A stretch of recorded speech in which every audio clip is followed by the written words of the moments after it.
ప్రభునందు ప్రియమైన విశ్వవాణి సజీవ దర్శనం వీక్షకులకు ప్రభు అయిన యేసుక్రీస్తు వారి ఘనమైన నామములో శుభములు. ప్రియమైన దేవుని బిడ్డలారా, ఈరోజు ప్రత్యేకంగా మనం గత వారం ధ్యానించుకున్న ఒక అంశం ఏమిటనంటే, బెనోనీగా పేరు పెట్టబడినటువంటి ఆ బెనోని తండ్రి పెట్టినటువంటి పేరును గురించి ఈరోజు మరికొన్ని విషయాలు మనం జ్ఞాపకం చేసుకోబోతున్నాం. ప్రార్థనతో ఈ దిన ధ్యానాన్ని ప్రారంభించుకుందాం. మమ్మలను మిక్కిలిగా ప్రేమించిన మా ప్రేమగల పరలోకపు తండ్రి, పరిశుద్ధుడమైన దేవ, నీకే స్తోత్రము నాయన. తండ్రి, నీ మాటలు జీవం గల మాటలు నాయన. తండ్రి, మేమే పరిస్థితుల్లో ఉన్నా ఆ పరిస్థితులకు చాలిన దేవుడవు నీవు మాత్రమే నాయన. తండ్రి, ఈ లోక యాత్రలో మేము కొనసాగుతుంటుండగా అనేకమైన అనుభవాల గుండా మమ్మల్ని తీసుకెళ్తుంటాం. ఒకవైపు దుఃఖం, ఒకవైపు ఆనందం, ఒకవైపు తండ్రి వేదన, ఒకవైపు నాయన ధైర్యంతో కూడిన నీ మాటలు మమ్మల్ని బలపరుస్తూ ఉంటాయి. అందుని బట్టి నీకు స్తోత్రం నాయన. నాయన, నీకే వందనాలు. నీ మహిమార్థమై ఎవరు ఏ పరిస్థితుల్లో ఉన్నారో వారికి కావలసిన మాటలు ఈరోజు నా నోట పలికించి బిడ్డలను ఆదరించండి, ధైర్యపరచండి, మహిమ పొందండి.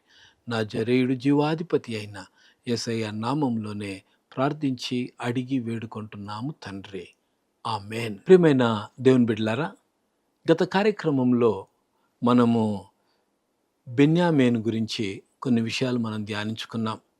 తల్లి బెనోని అని పేరు పెట్టినప్పుడు దుఃఖపుత్రుడు అనేటువంటి అర్థం ఉందని, తర్వాత తండ్రి బెన్యామీను అను పేరు పెట్టినప్పుడు అతను కుడి చేతి పుత్రుడు అనేటువంటి విషయాలను కొంతవరకు చూసాం.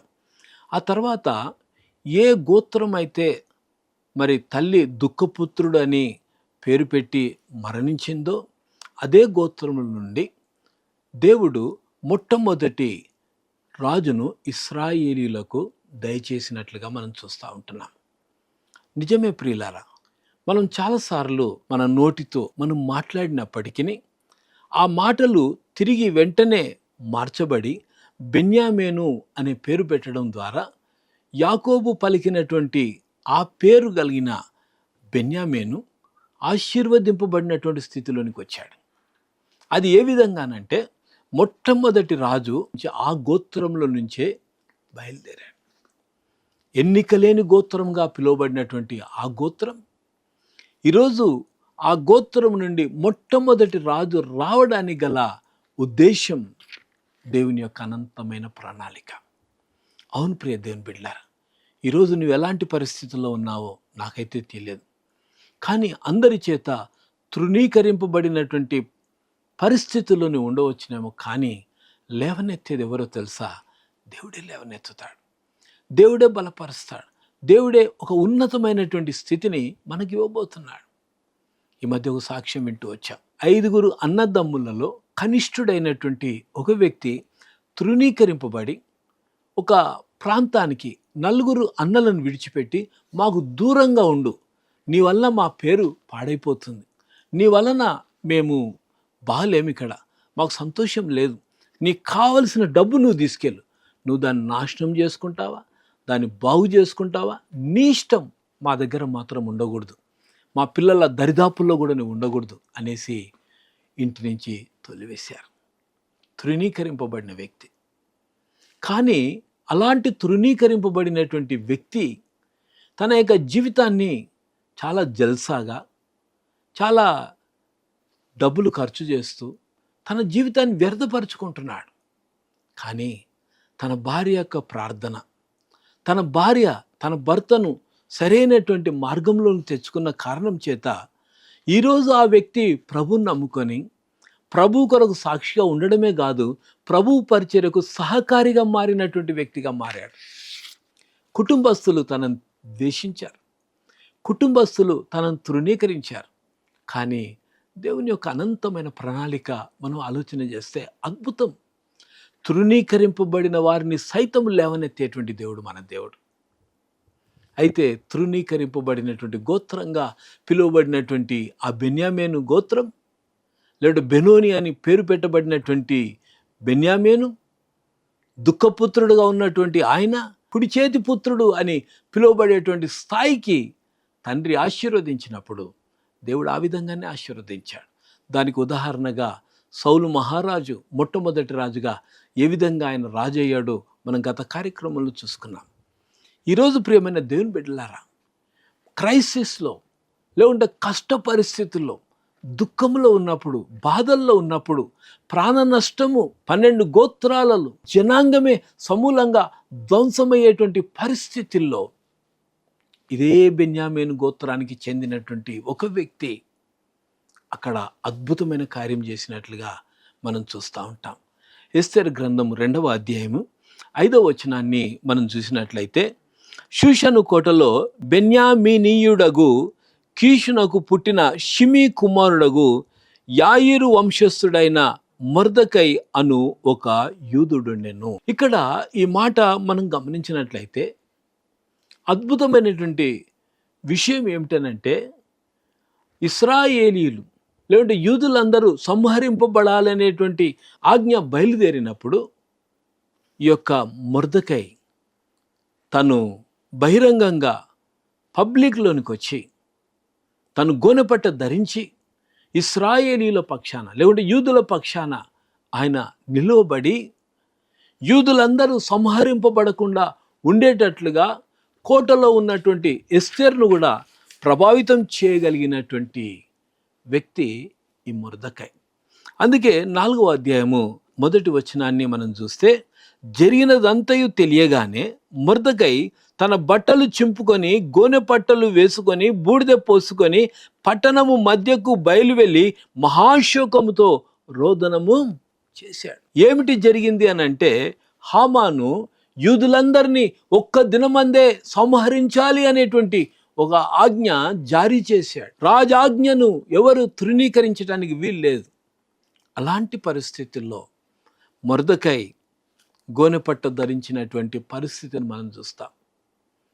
తృణీకరింపబడినటువంటి గోత్రం, దుఃఖపుత్రుడుగా పిలువబడినటువంటి ఆ కుమారుని యొక్క తర్వాతి తరం వారు దేవుని చేతుల్లో పానముల వంటి వారుగా వాడబడటానికి దేవుడు వాడుకున్నాడు. ఇది దేవుని యొక్క అనంతమైన ప్రణాళిక. చాలాసార్లు అనుకుంటాం, ఇంక అయిపోయింది నా పని, నాకెవరు దిక్కు, నన్ను ఎవరు చేరదీస్తారు, మా పని అయిపోయింది, మేము నాశనం అయిపోయాం.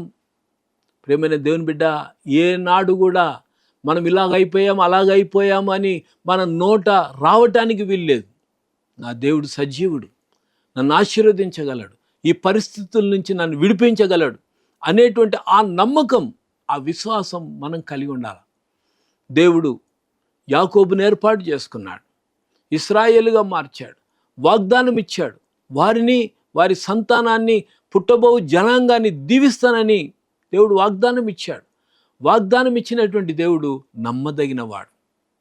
ఆ కారణం చేత ప్రియ దేవుని బిడ్డ, ఈరోజు గమనించాలి, మొర్దెకై దేవుని ప్రజల పక్షాన నిలబడ్డాడు. నిలబడేటట్లుగా దేవుడు సహాయం చేశాడు. దుఃఖపుత్రుడుగా పిలువబడినటువంటి ఆయన కుడి చేతి పుత్రుడుగా, బలాఢ్యుడుగా, లేకుంటే ధైర్యశాలిగా, ఎవరికి తల వంచని వ్యక్తిగా ఆయన ఉన్న కారణం చేత సంహరింపబడాలనే ఆజ్ఞ అయితే బయలుదేరింది, కానీ దాన్ని ఆపగలిగేటువంటి శక్తి దేవుడు మొర్దెకైకి ఇచ్చాడు. ఎస్తేరు రాణి కోటలో ఉంది. ఎస్తేరు కూడా వర్తమానం పంపబడింది. ఎస్తేరు కూడా ప్రభావితం చేశాడు. ఎస్తేరు ద్వారా ఆమె చెప్పినటువంటి విషయం ఏంటంటే, మీరందరూ ఉపవాసం ఉండండి, నేను కూడా ఉపవాసం ఉంటాను.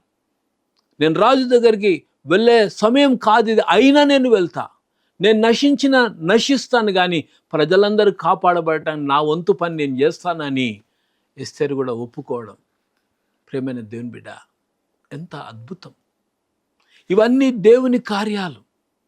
మనం అనుకుంటామో నేను దేనికి పనికిరానని, మనం అనుకుంటామో నా వల్ల ఏం జరుగుతుందని, కానీ అలా అనుకోవటానికి వీల్లేదు. ప్రియ దేవుని బిడ్డ, నువ్వు దేవుని ఏర్పాట్లో ఉన్నావంటే గుర్తుపెట్టుకోవాలా, దేవుడు నిన్ను తల వంచే పరిస్థితికి తీసుకురాడు.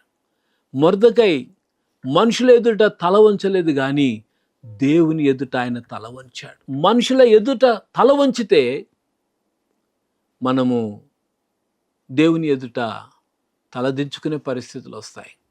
కానీ మనుషుల ఎదుట కాకుండా దేవుని ఎదుట తల వంచగలిగితే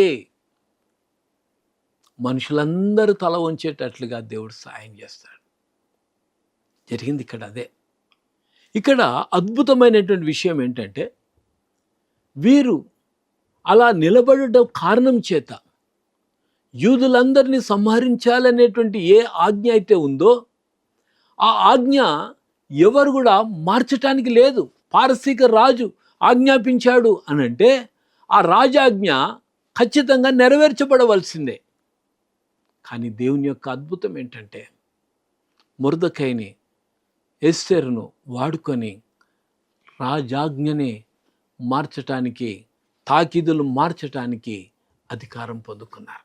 ఈ మాట మనం గమనించినట్లయితే ఎస్తేరు గ్రంథం 8వ అధ్యాయం 8వ వచనాన్ని మనం చదివినట్లయితే, అయితే రాజు పేరట వ్రాయబడి రాజు ఉంగరముతో ముద్రింపబడిన తాకీదును ఏ మానవుడును మార్చజాలడు. కానీ ఇది ఎలా సాధ్యమైంది అనేది మనం చూస్తే, మనం ఇందాక విన్నట్లుగా మొర్దెకై దేవుని పక్షాన దేవునికి తల వంచి దేవుని పైన ఆధారపడినప్పుడు, ఎన్నికలేని గోత్రం అయినప్పటికీ ఆ గోత్రంలో నుండి మొర్దెకైని దేవుడు నిలబెట్టాడు. ప్రియ దేవుని బిడ్డ, అందుకే ఇక్కడ ఏమంటున్నాడంటే, కాగా మీకిష్టమైనట్లు మీరు రాజునైన నా పేరిట యూదుల పక్షమున తాకీదు వ్రాయించి రాజు ఉంగరముతో దాన్ని ముద్రించుడి అని అంటున్నాడు. ఈ యొక్క మాటను బట్టి మనం అర్థం చేసుకోవాల్సింది ఒకటేంటంటే, మనిషి మార్చలేడేమో కానీ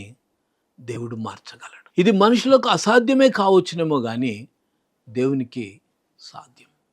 అందుకే అంటాడు, నమ్ముట నీ వలననైతే నమ్మువానికి సమస్తము సాధ్యము అంటాడు. ప్రియమైన దేవుని బిడ్డ, ఈరోజు నువ్వే పరిస్థితుల్లో ఉన్నావు. నా పరిస్థితి ఇదండి, నన్ను ఎవరు బాగు చేయలేరండి, నాకెవరు సహాయపడలేరండి, నాకు ఏ దిక్కు లేదండి, ఎవ్వరు లేరండి అని నువ్వు అనుకుంటున్నావా? ప్రభు అంటున్నాడు, బిడ్డా నేనున్నాను నీతో, నేను నీతోనే ఉన్నాను బిడ్డ. నేను విడిచిపెట్టి వాడను కాదు, నేను నిన్ను తృణీకరించి వాడను కాదు. నీవు చేసిన మనవిని అంగీకరించి నీ పరిస్థితులను బాగు చేయగలిగిన సామర్థ్యము కలిగిన దేవుడను, సర్వశక్తిమంతుడైనటువంటి దేవుడను అని ప్రభు మాట్లాడుతున్నాడు. ప్రియ దేవుని బిడ్డ, ఈరోజు ఉన్న పరిస్థితులు కూడా అలాగే ఉన్నాయి. ఇప్పుడున్నటువంటి పరిస్థితుల్లో ప్రభు కొరకు సాక్ష్యం చెప్పాలన్నా, ప్రభు కొరకు బహిరంగంగా మాట్లాడాలన్నా, ప్రభు కొరకు ఒక మందిరం కట్టాలన్నా, ప్రభు కొరకు ఓ స్థలం కొనుగోలు చేయాలన్నా అన్నిటికీ ఆటంకాలే ఉన్నాయి. కానీ దేవుడు మాత్రం ఆటంకాలను దాటించి, ఆటంకాలకు ఇంకా మరీ ఎక్కువగా దేవుడు తన యొక్క చిత్తానుసారంగా తనే అద్భుతమైన కార్యాన్ని జరిగించబోతున్నాడు. ఈరోజు మన జీవితంలో గమనించాల్సింది ఏంటంటే, పరిస్థితులను బట్టి మనం కృంగిపోకూడదు. ఆటంకాలతో ప్రారంభించబడినటువంటి పరిచర్య, ఆటంకాలతో ఏదైనప్పటికీ ఆరంభించబడితే ద ఎండ్ రిజల్ట్ ఏదైతే ఉందో విజయోత్సవంతో కూడినటువంటి పండుగ మనం జరిపించుకుంటాం. అవును ప్రియ దేవుని బిడ్డ, ఇది దేవుడు మనకు అనుభవపూర్వకంగా అనేకమైనటువంటి విషయాలు మనకు బోధిస్తూనే ఉన్నాడు, తెలియజేస్తూనే ఉన్నాడు. అయితే ఇక్కడ గమనించాల్సిన మరొక ప్రాముఖ్యమైన విషయం ఏంటంటే, తాకీదైతే మార్చబడింది, కానీ 127 సంస్థానాలకు ఈ తాకీదులు చేరవేయాలి. ఇది ఎలా? ఇంత త్వరగా ఎవరు దాన్ని అందించగలరు? ఇప్పుడున్నటువంటి మీడియా వ్యవస్థ ఆ రోజుల్లో లేదు. ఇక్కడ టైప్ కొడితే అక్కడ వార్త వారికి అందుతుంది. ఇప్పుడున్నటువంటి టెక్నాలజీకి బాగానే ఉంది. కానీ ఆ రోజుల్లో ఉన్న పరిస్థితులు ఏంటంటే, ప్రత్యక్షంగా వెళ్ళి చెప్పితేనే తప్ప ఆ వధ ఆగిపోదు. అయితే వీరు చేసిన పని ఏంటో తెలుసా? ఎస్తేరు గ్రంథం 8వ అధ్యాయం 14వ వచనంలో చూస్తే, రాజనగరు పనికి పెంచబడిన బీజాశ్వముల మీద నెక్కిన అంచెగాన్రు రాజు మాట వలన ప్రేరేపింపబడి అతివేగముగా బయలుదేరి ఆ తాకీదు షూషను కోటలో ఇయ్యబడెను. ప్రియమైన దేవుని బిడ్డలారా, ఈ వార్త షూషను కోటలోకి రావాలి అంటే అతివేగముగా ప్రయాణించగలిగిన సదుపాయం ఆ రోజుల్లో ఉన్నటువంటి విషయాలు ఏమిటంటే బీజాశ్వముల మీద, అంటే అతివేగంగా పరిగెత్తే గుర్రముల మీద మరి వార్తను మోసుకెళ్ళాలి, షూషను కోటలు ఇవ్వాలి. లేకుంటే యూదులందరినీ సంహరించే ఆజ్ఞ ఏదైతే ఉందో అది అమల్లోకి వస్తే అందరూ చచ్చిపోతారు. గనుక ఆనాడు అతివేగంగా ఆ వార్త అక్కడికి తీసుకెళ్ళబడింది. అవును ప్రియ దేవుని బిడ్డలారా, ఈరోజు ఉన్నటువంటి పరిస్థితులు కూడా అవే. ప్రభువైన యేసుక్రీస్తు వారు ఈ లోకానికి వచ్చి నీ కొరకు, నా కొరకు, ప్రజలందరి కొరకు ఆయన చేసిన ఆ సిలువ కార్యం, ఈ వార్త ప్రకటింపబడాలి. ఈ వార్త ప్రతి మనిషికి తెలియజేయబడాలి. దీని కొరకు మనం చేయాల్సిన పని ఏమిటనంటే సువార్థికులను పంపాలి. ఈరోజు మనం అనుకోవచ్చు, మీడియా ద్వారా ఇంత వేగంగా వెళ్తుంది కదా, ఇంకా ఈ మీడియా అందని చోట్లు అనేక ప్రాంతాలు ఉన్నాయి, అనేక వెనుకబడిన ప్రాంతాలు ఉన్నాయి. ఏదో నువ్వు ఉన్నటువంటి పట్టణంలో లేకుంటే నువ్వు ఉన్నటువంటి ప్రాంతంలో ప్రజలకు వార్తలు అందుతున్నాయి, కానీ మారుమూల గ్రామాల్లో ఉన్నటువంటి ప్రజలు, ఇంకా అనాగరికులుగా ఉన్నటువంటి ఆ ప్రాంతాలకు ఈ సువార్త మోసుకెళ్ళబడాలి. అందుకే విశ్వవాణి యొక్క దర్శనం ఏమిటనంటే రేడియో ద్వారా ప్రారంభించబడి వాయు తరంగాల ద్వారా ఆ దినాలలో కొండల్లో, లోయల్లో ఎక్కడున్న ఆ ప్రజలకు సువార్త మోసుకెళ్ళగలిగాం. కానీ ఆ సువార్త ద్వారా రక్షింపబడినటువంటి వ్యక్తులను బలపరచడానికి సేవకుడు కావాల్సిన అవసరత ఏర్పడినప్పుడు ఈ యొక్క మిషనరీ ఉద్యమం ప్రారంభించబడింది.